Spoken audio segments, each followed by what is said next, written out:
Chapter 11 Section 1. The gardeners and coachmen were there, but Linton was with them. They had already entered the car. Heathcliff, on the second thought, resolved to avoid a struggle against three underlings. He seized the poker, smashed the lock from the inner door, and made his escape as they tramped in.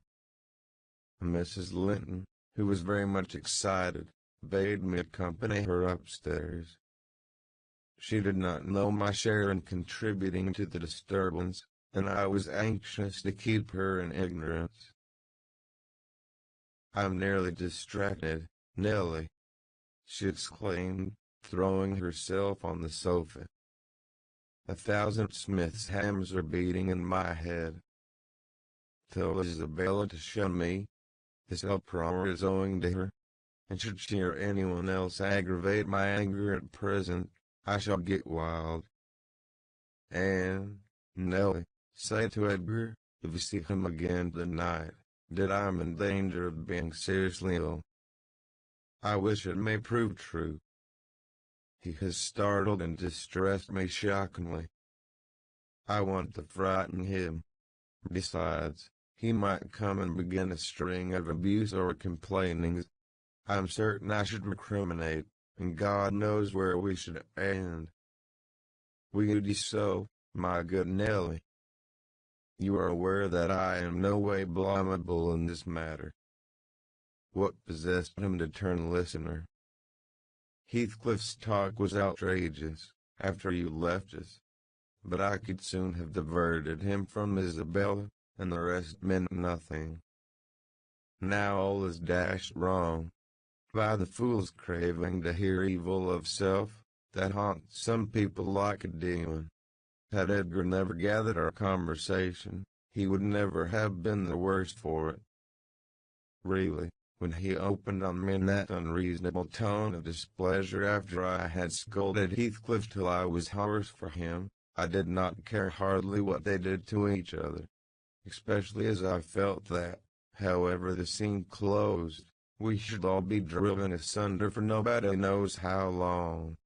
Well, if I cannot keep Heathcliff for my friend, if Edgar will be mean and jealous, I will try to break their hearts by breaking my own. That will be a prompt way of finishing all, when I am pushed to extremity. But it's a deed to be reserved for a forlorn hope. I'd not take Linton by surprise with it. Till this point he has been discreet and dreading to provoke me. You must represent the peril of quitting the policy, and remind him of my passionate temper, verging, when kindled, on frenzy. I wish you could dismiss that apathy out of that countenance, and look rather more anxious about me. The stolidity with which I received these instructions was, no doubt, rather exasperating, for they were delivered in perfect sincerity. But I believed a person who could plan the turning of her fits of passion to account beforehand, might, by exerting her will, manage to control herself tolerably, even while under their influence. And I did not wish to frighten her husband, as she said, and multiply his annoyances for the purpose of serving her selfishness. Therefore I said nothing when I met the master coming towards the parlor, but I took the liberty of turning back to listen whether they would resume their quarrel together. He began to speak first. "Remind where you are, Catherine," he said, without any anger in his voice, but with much sorrowful despondency. "I shall not stay. I am neither come to wrangle nor be reconciled, but I wish just to learn whether, after this evening's events, you intend to continue your intimacy with—" "Oh, for mercy's sake," interrupted the mistress, stamping her foot, "for mercy's sake, let us hear no more of it now. Your cold blood cannot be worked into a fever, your veins are full of ice water, but mine are boiling, and the sight of such chillness makes them dance. To get rid of me, answer my question," persevered Mr. Linton. you must answer it, and that violence does not alarm me. I have found that you can be as stoical as anyone, when you please. Will you give up Heathcliff hereafter, or will you give up me? It is impossible for you to be my friend and his at the same time, and I absolutely require to know what you choose. I require to be let alone," exclaimed Catherine, furiously. "I demand it. Don't you see I can scarcely stand? Edgar, you leave me." She rang the bell till it broke with a twang. I entered leisurely. It was enough to try the temper of a saint. Such senseless, wicked rages. There she lay dashing her head against the arm of the sofa, and grinding her teeth, so that you might fancy she would crash them to splinters. Mr. Linton stood looking at her in sudden compunction and fear. He told me to fetch some water. She had no breath for speaking. I brought a glass full, and as she would not drink, I sprinkled it on her face. In a few seconds she stretched herself out stiff, and turned up her eyes, while her cheeks, at once blanched and livid, assumed the aspect of death. Linton looked terrified. "There is nothing in the world the matter," I whispered. I did not want him to yield, though I could not help being afraid in my heart. "She has blood on her lips," he said, shuddering. "Never mind," I answered, tartly. And I told him how she had resolved, previous to his coming, on exhibiting a fit of frenzy. I cautiously gave the account aloud, and she heard me. First she started up, her hair flying over her shoulders, her eyes flashing, the muscles of her neck and arms standing up preternaturally. I made up my mind for broken bones, at least. But she only glared about her for an instant, and then rushed from the room. The master directed me to follow. I did. To her chamber door, she hindered me from going further by securing it against me. As she never offered to descend to breakfast next morning, I went to ask whether she would have some carried up. "No," she replied, peremptorily. The same question was repeated at dinner and tea, and again on the morrow after, and received the same answer. Mr. Linton, on his part, spent his time in the library, and did not inquire concerning his wife's occupations. Isabel and he had had an hour's interview, during which he tried to elicit from her some sentiment of proper horror for Heathcliff's advances, but he could make nothing of her evasive replies, and was obliged to close the examination unsatisfactorily, adding, however, a solemn warning, that if she were so insane as to encourage that worthless suitor, it would dissolve all bonds of relationship between herself and him. Chapter 12. While Miss Linton moped about the park and garden, always silent, and almost always in tears, and her brother shut himself up among books that he never opened, wearying, I guessed, with a continual vague expectation that Catherine, repenting her conduct, would come of her own accord to ask pardon, and seek a reconciliation, and she fasted pertinaciously, under the idea, probably, that at every meal Edgar was ready to choke for her absence, and pride alone held him from running to cast himself at her feet. I went about my household duties, convinced that the Grange had but one sensible soul in its walls, and that lodged in my body. I wasted no condolences on Miss, nor any expostulations on my mistress. Nor did I pay much attention to the sighs of my master, who yearned to hear his lady's name, since he might not hear her voice. I determined they should come about as they pleased for me, and though it was a tiresomely slow process, I began to rejoice at length in the faint dawn of its progress, as I thought at first. Mrs. Linton, on the third day, unbarred her door, and having finished the water in her pitcher and decanter, desired a renewed supply, and a basin of gruel, for she believed she was dying. That I sat down as a speech meant for Edgar's ears. I believed no such thing, so I kept it to myself and brought her some tea and dry toast. She ate and drank eagerly, and sank back on her pillow again, clenching her hands and groaning. "Oh, I will die," she exclaimed, "since no one cares anything about me. I wish I had not taken that." Then a good while after I heard her murmur, "No, I'll not die. He'd be glad. He does not love me at all. He would never miss me." "Did you want anything, ma'am?"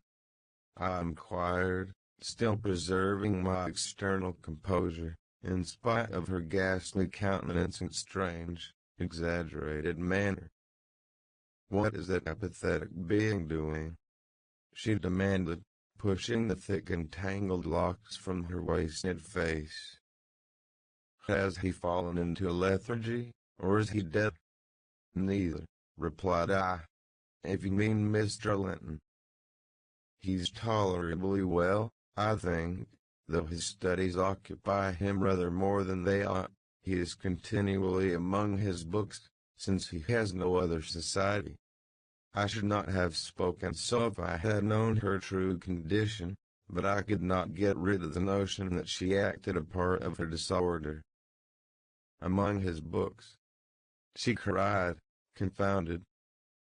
"And I dying! I on the brink of the grave! My God! Does he know how I am altered?" continued she, staring at her reflection in a mirror hanging against the opposite wall. "Is that Catherine Linton? He imagines me in a penitent play, perhaps. Cannot you inform him that it is frightful earnest? Nelly, if it be not too late, as soon as I learn how he feels, I'll choose between these two, either to starve at once, that would be no punishment unless he had a heart, or to recover, and leave the country. Are you speaking the truth about him now? Take care. Is he actually so utterly indifferent for my life?" "Oui, ma'am," I answered. "The master has no idea of your being deranged. And of course he does not fear that you will let yourself die of hunger.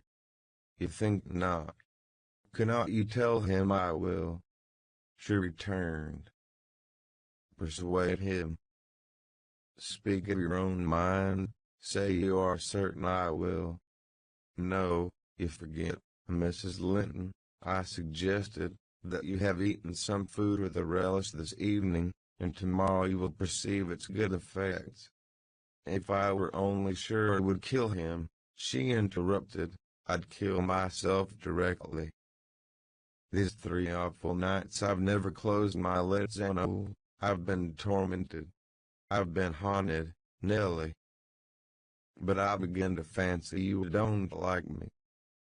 How strange.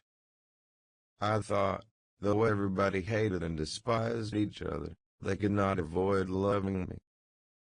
And they have all turned to enemies in a few hours. They have, I'm positive. The people here. How dreary to meet death, surrounded by their cold faces. Isabella, terrified and repelled, afraid to enter the room. It would be so dreadful to watch Catherine go, and Edgar standing solemnly by to see it over, then offering prayers of thanks to God for restoring peace to his house, and going back to his books. What in the name of all that fills has he to do with books, when I am dying? She could not bear the notion which I had put into her head of Mr. Linton's philosophical resignation. Tossing about, she increased her feverish bewilderment to madness, and tore the pillow with her teeth. Then raising herself up or burning, desired that I would open the window. We were in the middle of winter, the wind blew strong from the northeast, and I objected. Both the expressions flitting over her face, and the changes of her moods, began to alarm me terribly, and brought to my recollection her former illness, and the doctor's injunction that she should not be crossed.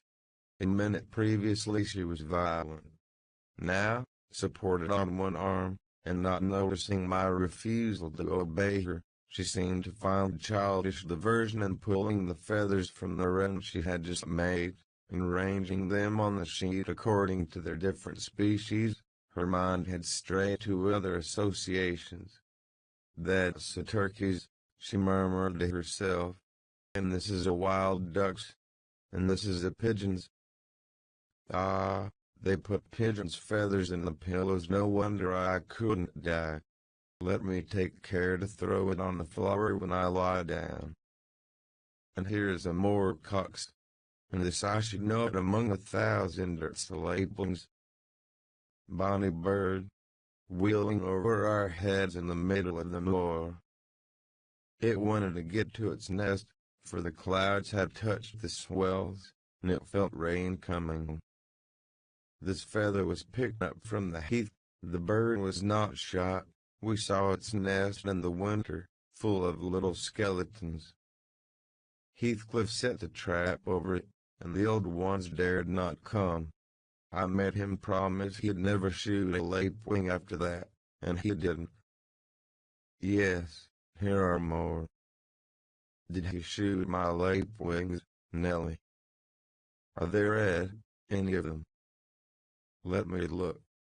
Give over with that baby work, I interrupted, dragging the pillow away, and turning the holes towards the mattress, for she was removing its contents by handfuls. Lay down and shut your eyes, you were wondering. There's a mess. The down is flying about like snow. I went here and they're collecting it. I see you, Nellie, she continued dreamily, an aged woman, you have gray hair and bent shoulders. This bed is the fairy cave under Penistone Crags, and you are gathering elf bolts to herd our heifers, pretending, while I am near, that they're only locks of wool. That's what you'll come to 50 years hence. I know you were not so now. I'm not wondering, you were mistaken, or else I should believe you really were the withered hag, and I should think I was under Penistone Crags. And I am conscious it's night, and there are 2 candles on the table making the black press shine like jet.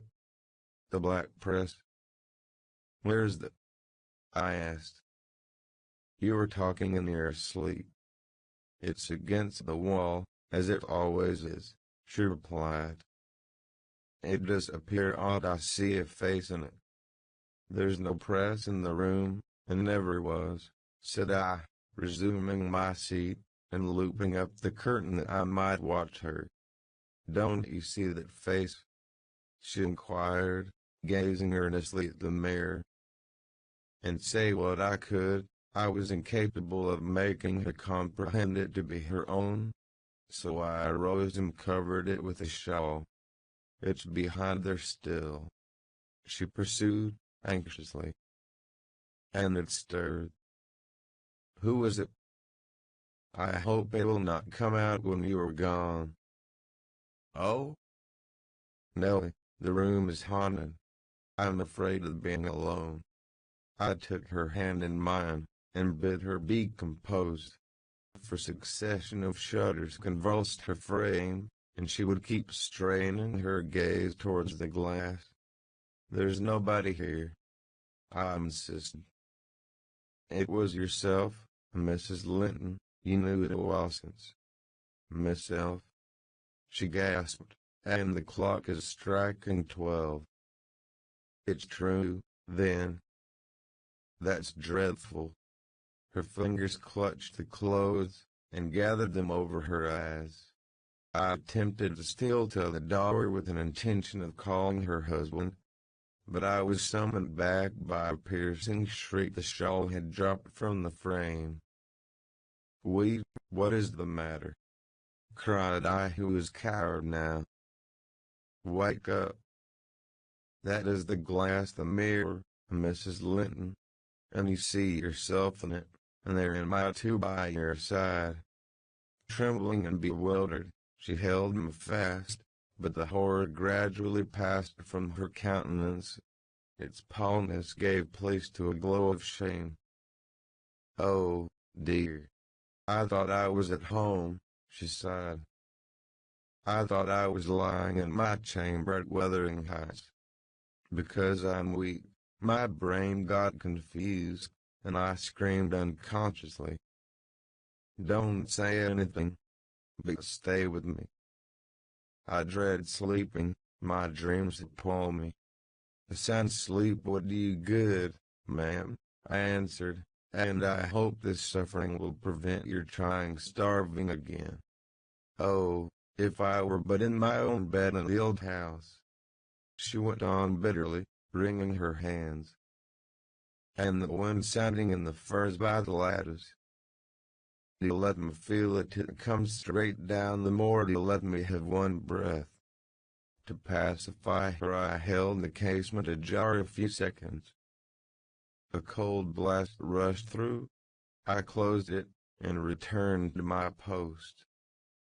She lay still now, her face bathed in tears. Exhaustion of body had entirely subdued her spirit. Our fiery Catherine was no better than the wailing child. "How long is it since I shut myself in here?" she asked, suddenly reviving. "It was Monday evening," I replied, "and this is Thursday night, or rather Friday morning, at present." "What? Of the same week?" she exclaimed. "Only the brief time. Long enough to live on nothing but cold water and ill-temper," observed I. "Well, it seems a weary number of hours," she muttered doubtfully. "It must be more." I remember being in the parlor after they had quarreled, and Edgar being cruelly provoking, and me running into this room desperate. As soon as ever I had barred the door, utter blackness overwhelmed me, and I fell on the floor. I couldn't explain to Edgar how certain I felt of having a fit, or going raging mad, if he persisted in teasing me. I had no command of tongue or brain, and he did not guess my agony. Perhaps it barely left me sense to try to escape from him and his voice. Before I recovered sufficiently to see and hear, it began to be dawn, and, Nellie, I will tell you what I thought, and what has kept recurring and recurring till I feared for my reason. I thought as I lay there, with my head against that table leg, and my eyes dimly discerning the gray square of the window, that I was enclosed in the oak-paneled bed at home, and my heart ached with some great grief which, just waking, I could not recollect. I pondered, and worried myself to discover what it could be, and, most strangely, the whole last 7 years of my life grew a blank. I did not recall that they had been at all. I was a child. My father was just buried, and my misery arose from the separation that Hindley had ordered between me and Heathcliff. I was laid alone, for the first time, and, rousing from a dismal doze after a night of weeping, I lifted my hand to push the panels aside. It struck the table top. I swept it along the carpet, and then memory burst in. My late anguish was swallowed in a paroxysm of despair. I cannot say why I felt so wildly wretched. It must have been temporary derangement, for there's scarcely cause. But, supposing at 12 years old I had been wrenched from the heights, and every early association, and my all in all, as Heathcliff was at the time, and been converted at a stroke into Mrs. Linton, the lady of the Thrushcross Grange, and the wife of a stranger, an exile, an outcast, thenceforth, from what had been my world. You may fancy a glimpse of the abyss where I groveled. Shake your head as you will, Nellie, you have helped to unsettle me. You should have spoken to Edgar, indeed you should, and compelled him to leave me quiet. Oh, I'm burning. I wish I were out of doors. I wish I were a girl again, half savage and hardy, and free, and laughing at injuries, not maddening under them. Why am I so changed? Why does my blood rush into a hell of tumult at a few words? I'm sure I should be myself were I once among the heather on those hills. Open the window again wide, fasten it open. Quick, why don't you move?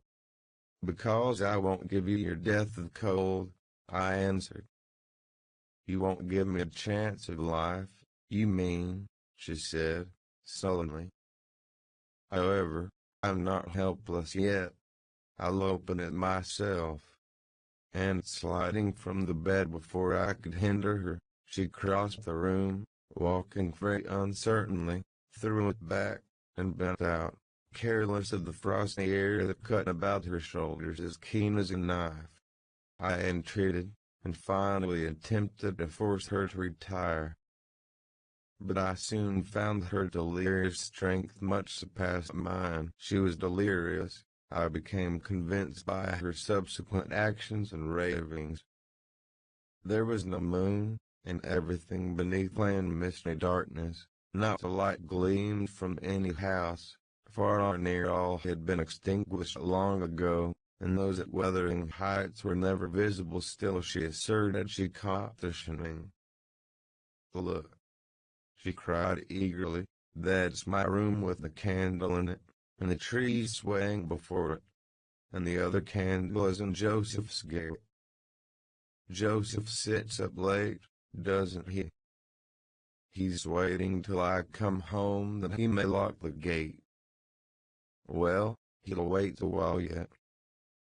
It's a rough journey, and a sad heart to travel it, and we must pass by Merton Kirk to go that journey. We've braved its ghosts often together, and dared each other to stand among the graves and ask them to come. But, Heathcliff, if I dare you now, we adventure. If you do, I'll keep you. I'll not lie there by myself. They may bury me 12 feet deep, and throw the church down over me, but I won't rest till you're with me. I never will. She paused, and resumed with a strange smile. He's considering he'd rather I'd come to him. Find a way, then. Not through that kirkyard. You are slow. Be content, you always followed me. Perceiving it vain to argue against her insanity, I was planning how I could reach something to wrap about her, without quitting my hold of herself, for I could not trust her alone by the gaping lattice, when, to my consternation, I heard the rattle of the door handle, and Mr. Linton entered. He had only then come from the library, and, in passing through the lobby, had noticed our talking and been attracted by curiosity, or fear, to examine what it signified, at that late hour.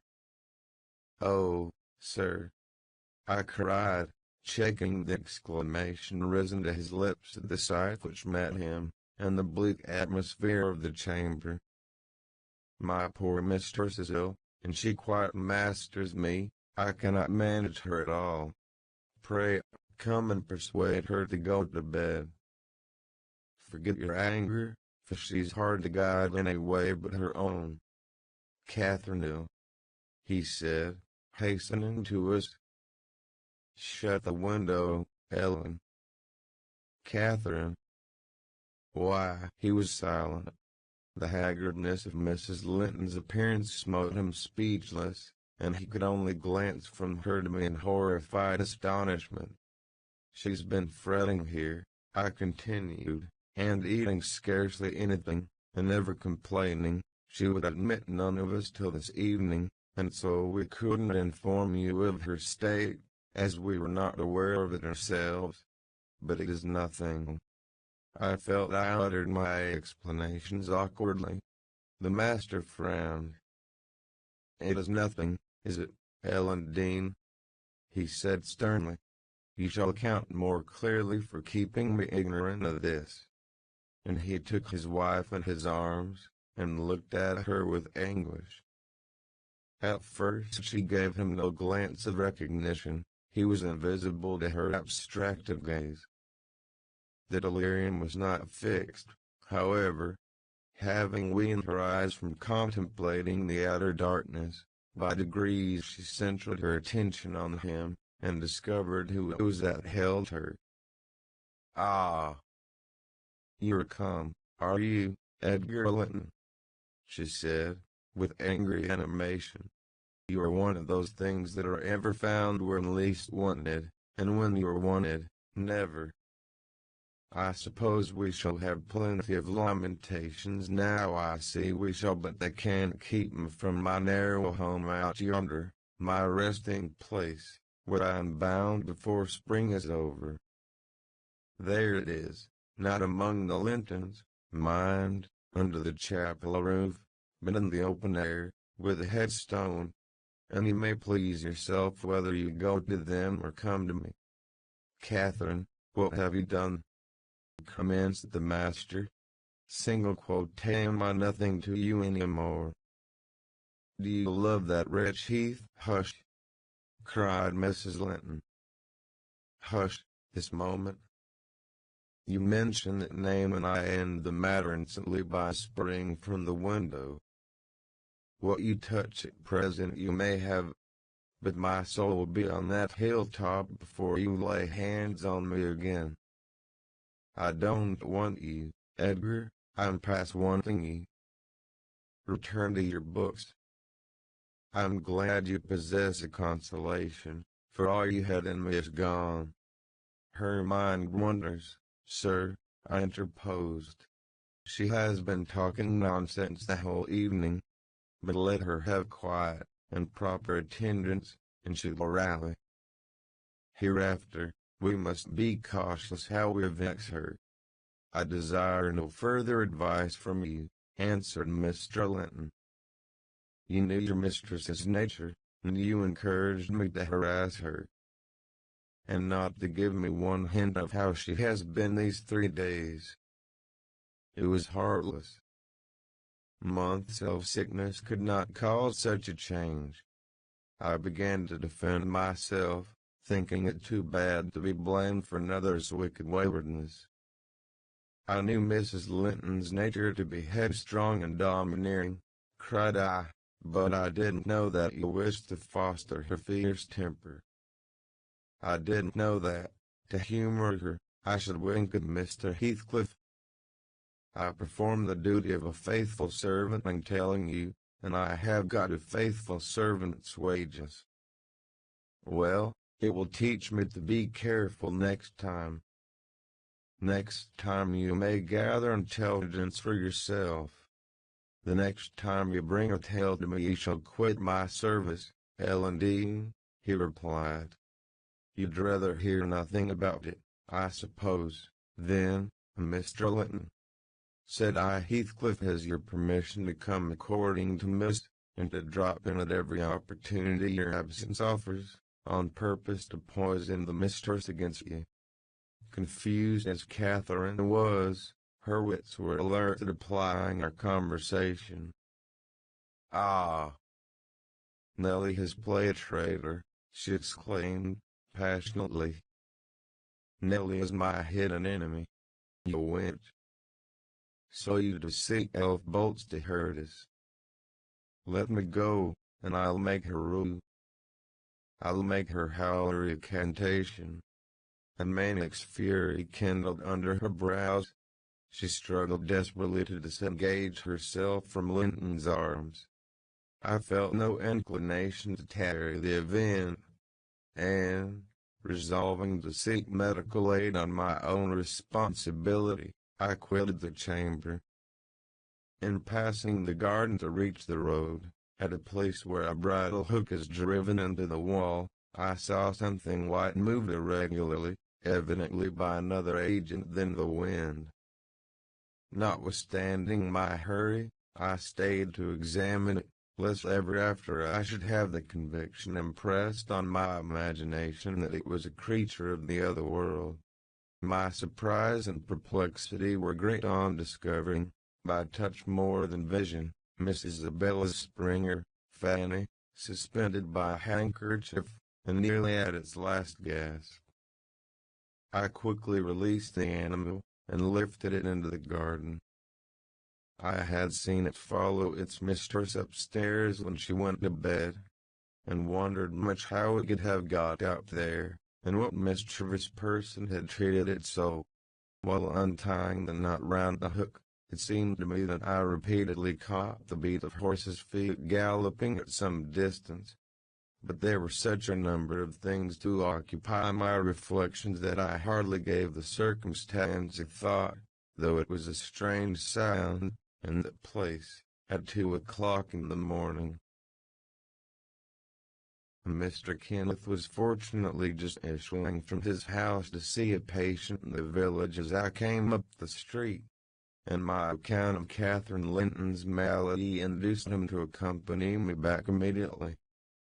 He was a plain rough man, and he made no scruple to speak his doubts of her surviving the second attack, unless she were more submissive to his directions than she had shown herself before. "Nellie Dean," said he, "I can't help fancying there's an extra cause for this. What has there been to do at the Grange?" "We've odd reports up here. A stout, hearty lass like Catherine does not fall ill for a trifle, and that sort of people should not either. It's hard work bringing them through fevers, and such things." "How did it begin?"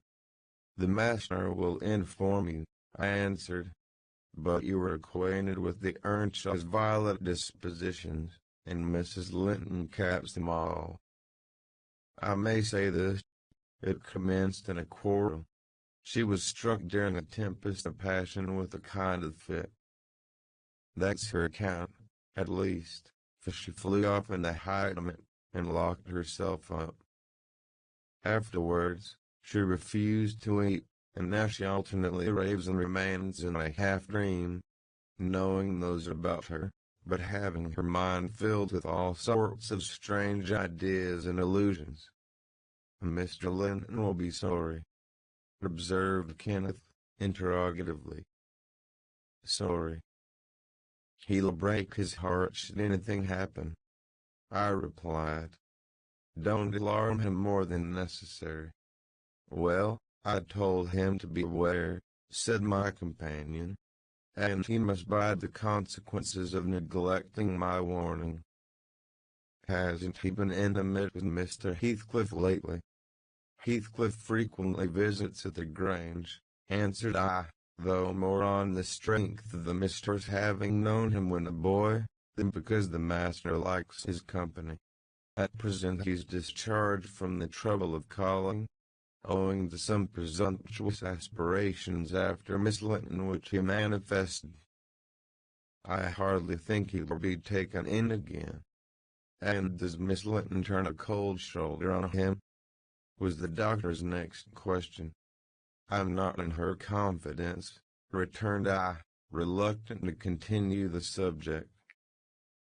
"No, she's a sly one," he remarked, shaking his head. "She keeps her own counsel. But she's a real little fool. I have it from good authority that last night, and a pretty night it was, she and Heathcliff were walking in the plantation at the back of your house above 2 hours, and he pressed her not to go in again, but just mount his horse and away with him. My informant said she could only put him off by pledging her word of honor to be prepared on their first meeting after that, when it was to be he didn't hear. but you urged Mr. Linton to look sharp. This news filled me with fresh fears. I outstripped Kenneth, and ran most of the way back. The little dog was yelping in the garden yet. I spared a minute to open the gate for it, but instead of going to the house door, it coursed up and down sniffing the grass, and would have escaped to the road, had I not seized it and conveyed it in with me. On ascending to Isabel's room, my suspicions were confirmed. It was empty. Had I been a few hours sooner, Mrs. Linton's illness might have arrested her rash step. But what could be done now? There was a bare possibility of overtaking them if pursued instantly. I could not pursue them, however, and I dared not rouse the family, and fill the place with confusion, still less unfold the business to my master, absorbed as he was in his present calamity, and having no heart to spare for a second grief. I saw nothing for it but to hold my tongue, and suffer matters to take their course. And Kenneth being arrived, I went with a badly composed countenance to announce him. Catherine lay in a troubled sleep. Her husband had succeeded in soothing the excessive frenzy. He now hung over her pillow, watching every shade and every change of her painfully expressive features. The doctor, on examining the case for himself, spoke hopefully to him of its having a favorable termination, if we could only preserve around her perfect and constant tranquility. To me, he signified the threatening danger was not so much death, as permanent alienation of intellect. I did not close my eyes that night, nor did Mr. Linton. Indeed, we never went to bed, and the servants were all up long before the usual hour, moving through the house with stealthy tread, and exchanging whispers as they encountered each other in their vocations. Everyone was active but Mrs. Isabella, and they began to remark how sound she slept. Her brother, too, asked if she had risen, and seemed impatient for her presence, and hurt that she showed so little anxiety for her sister-in-law. I trembled lest he should send me to call her, but I was spared the pain of being the first proclaimant of her flight. One of the maids, a thoughtless girl, who had been on an early errand to Merton, came panting upstairs, open-mouthed, and dashed into the chamber, crying, "Oh, dear, dear! What might we have next?" "Master, master, our young lady!" "Hold your noise!" cried I hastily, enraged at her clamorous manner. "Speak lower, Mary, what is the matter?" said Mr. Linton. "What ails your young lady?" "She's gone, she's gone. And Heathcliff's run off with her," gasped the girl. "That is not true," exclaimed Linton, rising in agitation. "It cannot be. How has the idea entered your head?" "Ellen Dean, go and seek her." "It is incredible, it cannot be." As he spoke he took the servant to the door, and then repeated his demand to know her reasons for such an assertion. "I met on the road a lad that fetches milk here," she stammered, "and he asked whether we weren't in trouble at the Grange. I thought he meant for Mrs.'s sickness, so I answered, yes. Then says he, there's somebody gone after him, I guess." I stared. He saw I knew not about it, and he told how a gentleman and lady had stopped to have a horse's shoe fastened at a blacksmith's shop, 2 miles out of Merton, not very long after midnight, and how the blacksmith's lass had got up to spy who they were. She knew them both directly, and she noticed the man Heathcliff it was. She felt certain nobody could mistake him. Besides, put a sovereign in her father's hand for payment. The lady had a cloak about her face, but having desired a sup of water, while she drank it fell back, and she saw her very plain. Heathcliff held both bridles as they rode on, and they set their faces from the village, and went as fast as the rough roads would let them. The lass said nothing to her father, but she told it all over to Merton this morning. I ran and peeped, for form's sake, into Isabel's room, confirming, when I returned, the servant's statement. Mr. Linton had resumed his seat by the bed. On my re-entrance, he raised his eyes, read the meaning of my blank aspect, and dropped them without giving an order, or uttering a word. "Are we to try any measures for overtaking and bringing her back?" I inquired. "How should we do?" "She went of her own accord," answered the master. "She had a right to go if she pleased. Trouble me no more about her. Hereafter she is only my sister in name, not because I disown her, but because she has disowned me." And that was all he said on the subject. He did not make single inquiry further, or mention her in any way, except directing me to send what property she had in the house to her fresh home, wherever it was, when I knew it. Chapter 13. For 2 months the fugitives remained absent. In those 2 months, Mrs. Linton encountered and conquered the worst shock of what was denominated a brain fever. No mother could have nursed an only child more devotedly than Edgar tended her. Day and night he was watching, and patiently enduring all the annoyances that irritable nerves and a shaken reason could inflict. And, though Kenneth remarked that what he saved from the grave would only recompense his care by forming the source of constant future anxiety, in fact, that his health and strength were being sacrificed to preserve a mere ruin of humanity, he knew no limits in gratitude and joy when Catherine's life was declared out of danger, and hour after hour he would sit beside her, tracing the gradual return to bodily health, and flattering his too sanguine hopes with the illusion that her mind would settle back to its right balance also, and she would soon be entirely her former self. The first time she left her chamber was at the commencement of the following March. Mr. Linton had put on her pillow, in the morning, a handful of golden crocuses. Her eye, long stranger to any gleam of pleasure, caught them in waking, and shone delighted as she gathered them eagerly together. "These are the earliest flowers at the Heights," she exclaimed. "They remind me of soft thaw winds, and warm sunshine, and nearly melted snow.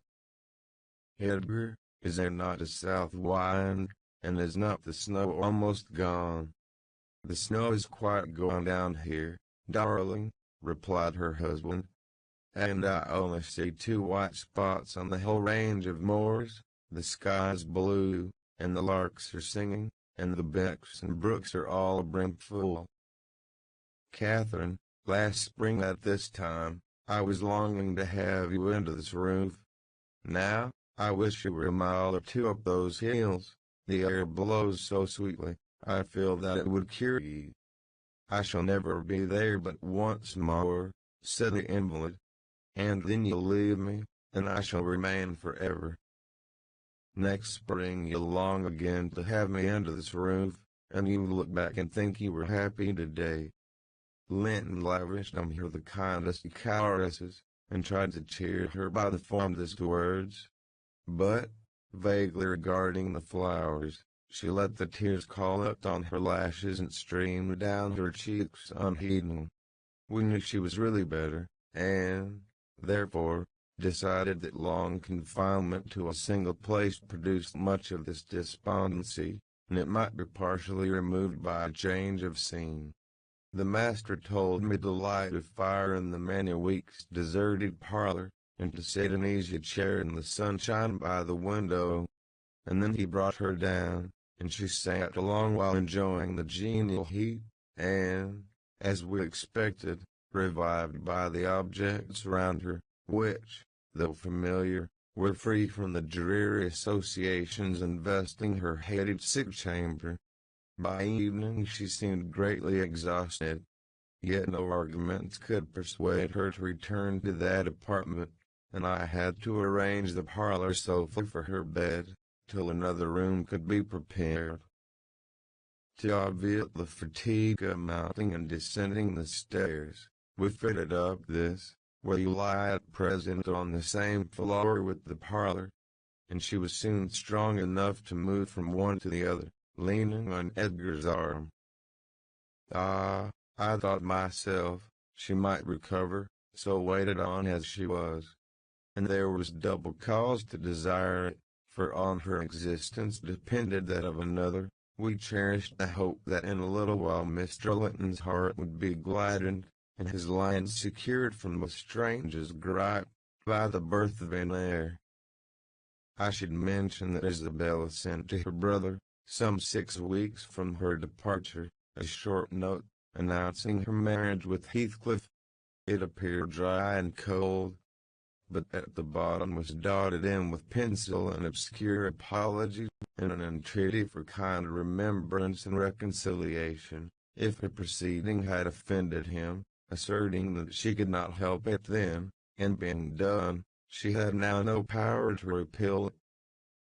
Linton did not reply to this, I believe, and, in a fortnight more, I got a long letter, which I considered odd, coming from the pen of a bride just out of the honeymoon.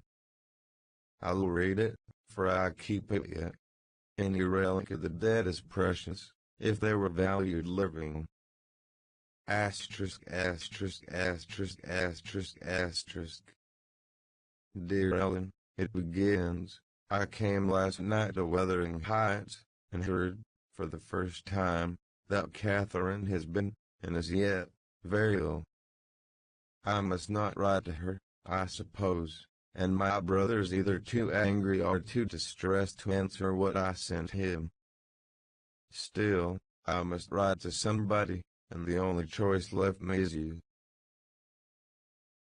Inform Edgar that I'd give the world to see his face again, that my heart returned to Thrushcross Grange in 24 hours after I left it, and is there at this moment, full of warm feelings for him, and Catherine. I can't follow it though these words are underlined. They need not expect me, and they may draw what conclusions they please. Taking care, however, to lay nothing at the door of my weak will or deficient affection. The remainder of the letter is for yourself alone. I want to ask you 2 questions. The first is, how did you contrive to preserve the common sympathies of human nature when you resided here? I cannot recognize any sentiment which those around share with me. The second question I have great interest in. It is this: is Mr. Heathcliff a man? If so, is he mad? And if not, is he a devil? I shall in single quote tell my reasons for making this inquiry, but I beseech you to explain, if you can, what I have married, that is, when you call to see me, and you must call, Ellen, very soon. Don't write, but come, and bring me something from Edgar.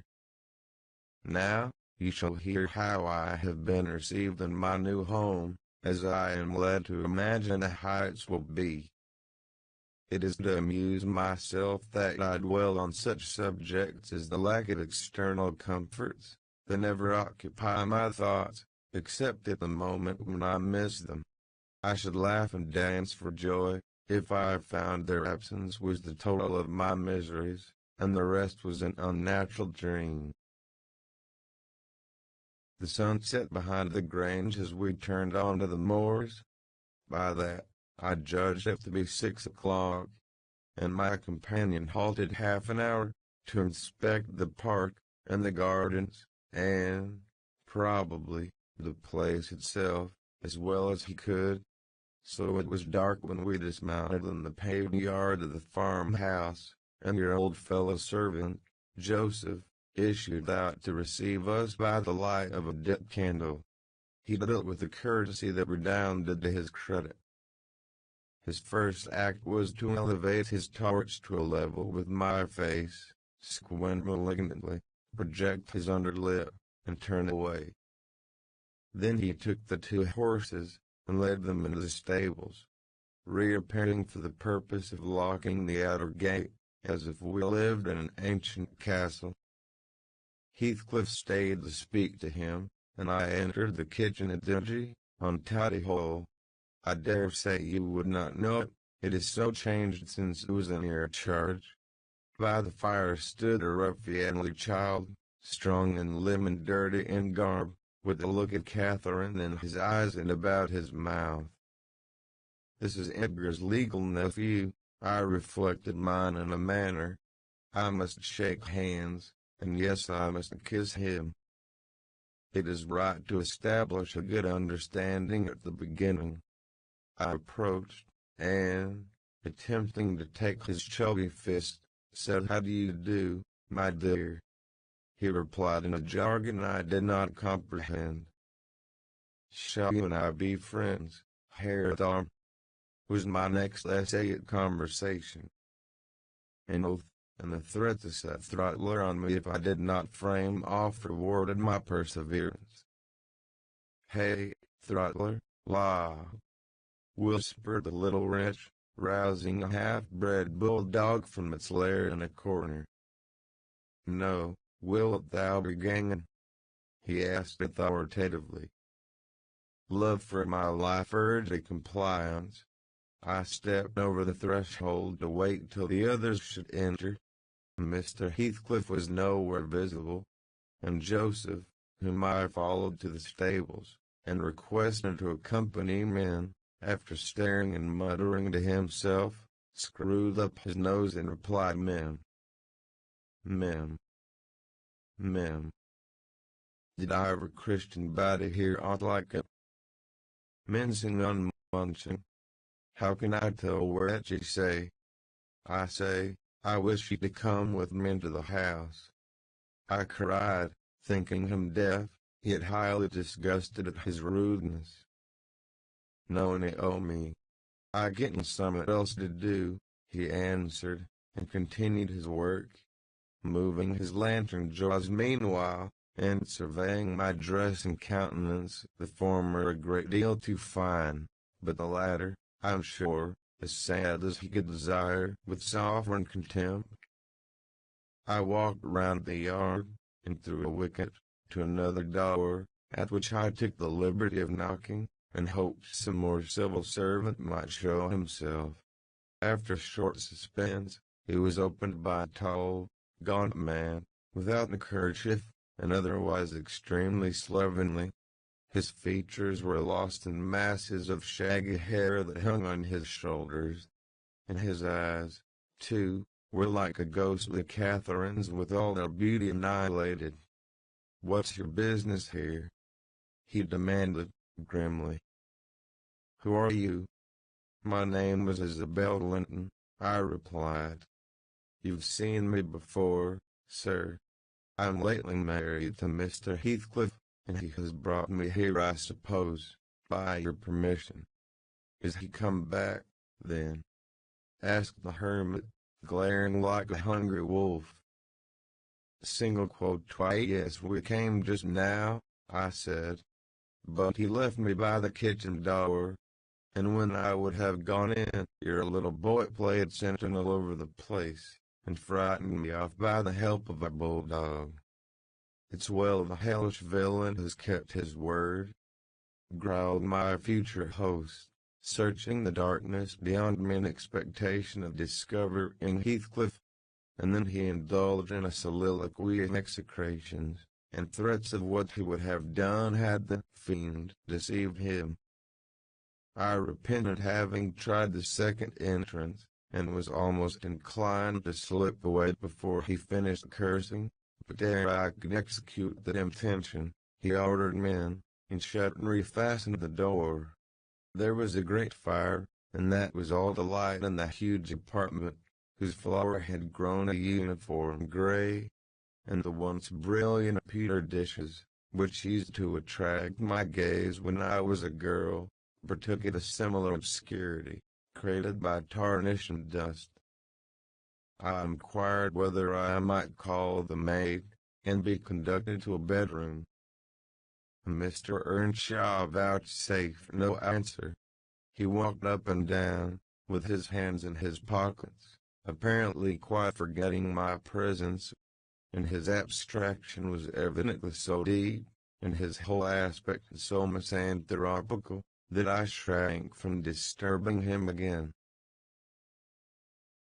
"You'll not be surprised, Ellen, at my feeling particularly cheerless, seated in worse than solitude on that inhospitable hearth, and remembering that 4 miles distant lay my delightful home, containing the only people I loved on earth, and there might as well be the Atlantic departures. Instead of those 4 miles, I could not overpass them. I questioned with myself where must I turn for comfort. And mind you, don't tell Edgar, or Catherine above every sorrow beside, this rose preeminent, despair at finding nobody who could or would be my ally against Heathcliff. I had sought shelter at Wuthering Heights, almost gladly, because I was secured by that arrangement from living alone with him. But he knew the people we were coming amongst, and he did not fear their intermeddling. I sat and thought a doleful time. The clock struck 8 and 9, and still my companion paced to and fro, his head bent on his breast, and perfectly silent, unless a groan or a bitter ejaculation forced itself out at intervals. I listened to detect a woman's voice in the house, and filled the interim with wild regrets and dismal anticipations, which, at last, spoke audibly in irrepressible sighing and weeping. I was not aware how openly I grieved, till Earnshaw halted opposite, in his measured walk, and gave me a stare of newly awakened surprise. Taking advantage of his recovered attention, I exclaimed, "I'm tired with my journey, and I want to go to bed. Where's the maidservant? Direct me to her, as she won't come to me." "We have none," he answered. "You must wait on yourself." "Where must I sleep, then?" I sobbed. I was beyond regarding self-respect, weighed down by fatigue and wretchedness. "Joseph will show you Heathcliff's chamber," said he. "Open the door, he's in there." I was going to obey, but he suddenly arrested me, and added in the strangest tone, "Be so good as to turn your lock, and draw your bolt down, till omit it." "Well," I said. "But why, Mr. Earnshaw?" I did not relish the notion of deliberately fastening myself in with Heathcliff. "Look here," he replied, pulling from his waistcoat a curiously constructed pistol, having a double-edged spring knife attached to the barrel. "That's a great tempter to a desperate man, is it not? I cannot resist going up with this every night, and trying his door. If once I find it open, he's done for. I do it invariably, even though the minute before I have been recalling 100 reasons that should make me refrain. It is some devil that urges me to thwart my own schemes by killing him. You fight against that devil for love as long as you may. When the time comes, not all the angels in heaven shall save him." I surveyed the weapon inquisitively. A hideous notion struck me, how powerful I should be possessing such an instrument. I took it from his hand, and touched the blade. He looked astonished at the expression my face assumed during a brief second. It was not horror, it was covetousness. He snatched the pistol back, jealously, shut the knife, and returned it to its concealment. "I don't care if you tell him," said he. put him on his guard, and watch for him. You know the terms we are on, I see. His danger does not shock you. What has Heathcliff done to you? I asked. And what has he wronged you, to warrant this appalling hatred?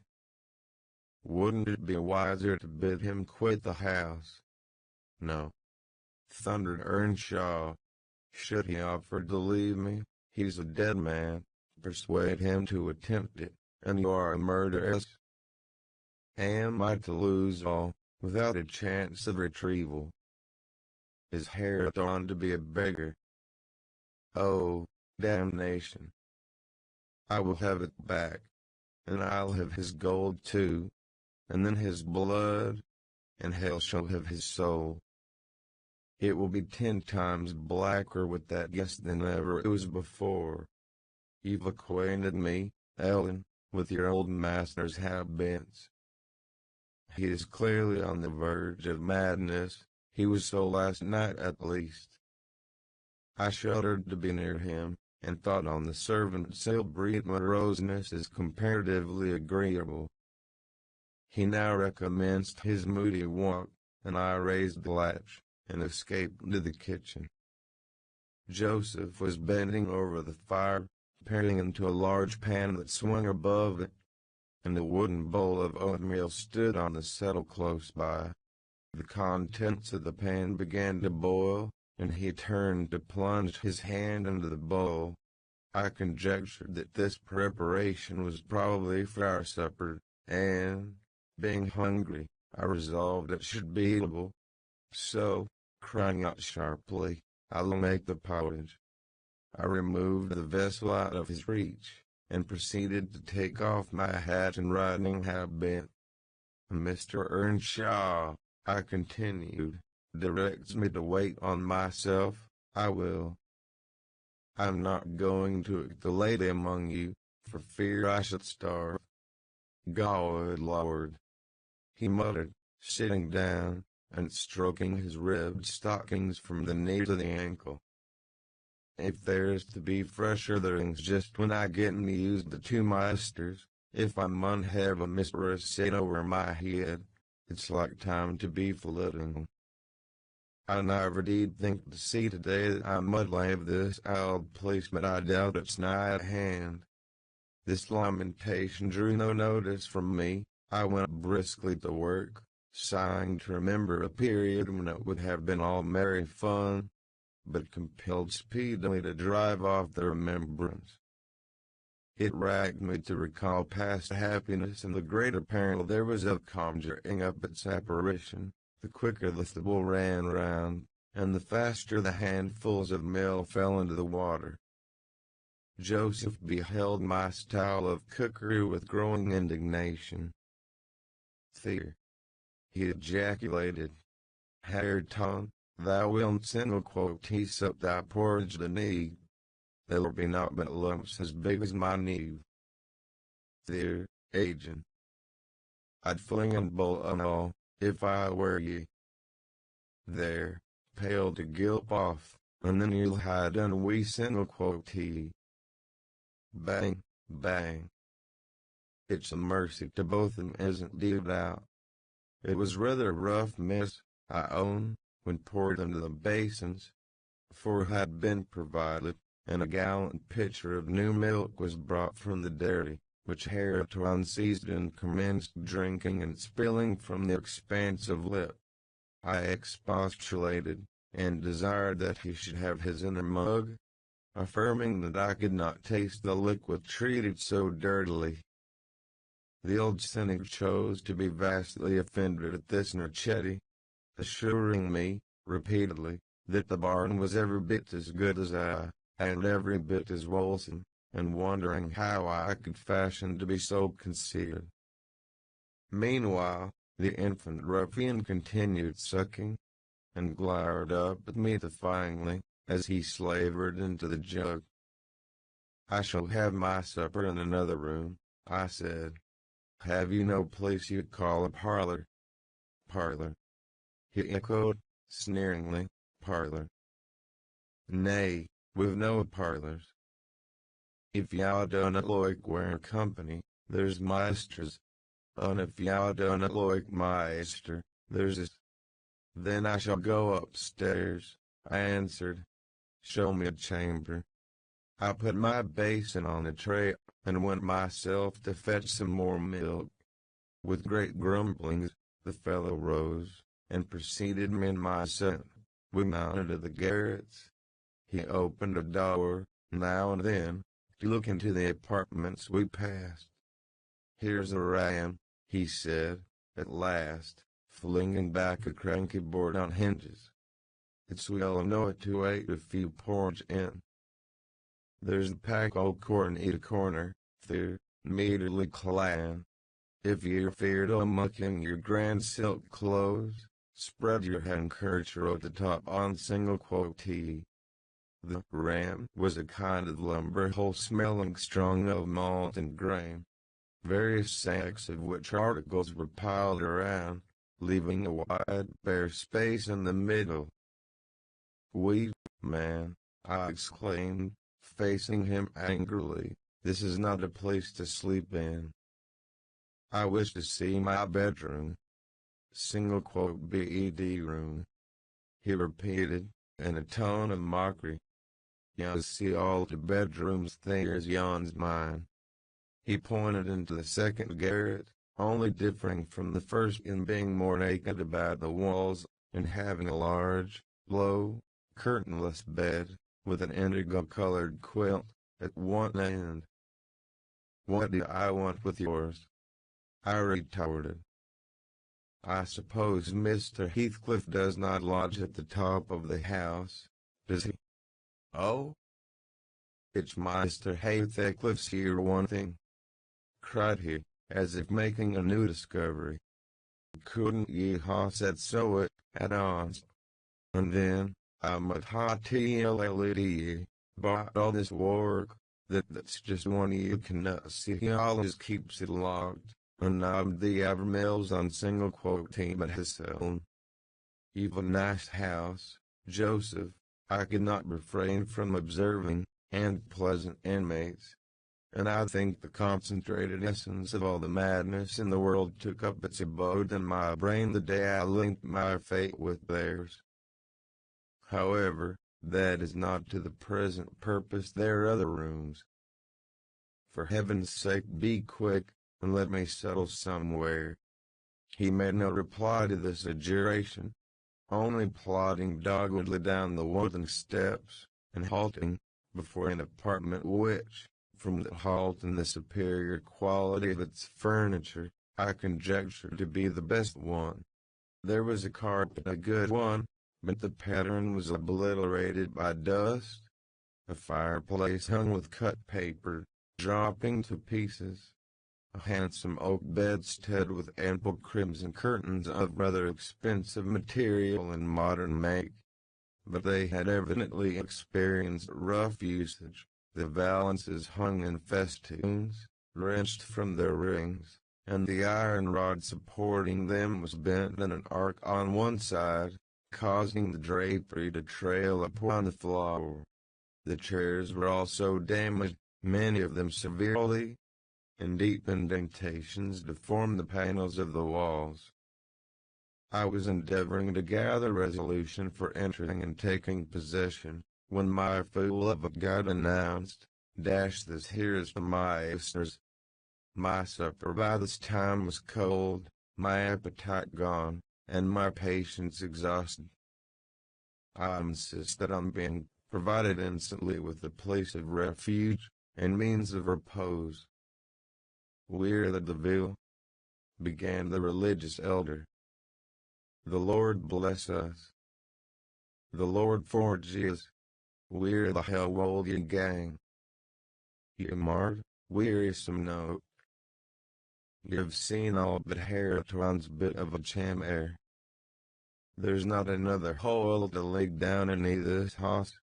I was so vexed, I flung my tray and its contents on the ground, and then seated myself at the stairs head, hid my face in my hands, and cried. "Eck! Eck!" exclaimed Joseph. Well done, Miss Kathy. Well done, Miss Kathy. How's ever, the Meister saw just him single quotelli over them broken pots. And then we's hear summit. We's hear how it's to be. God for not meddling. You're the sour pining froze the churchmas, flinging the precious gifts o' God underfoot your fleecem rages. But I'm Mr. N if ye shoe your spurrent lang. Will hae they cliff bide sick bonny ways, think ye? I know but which he may catch ye that plisky. I know but which he may.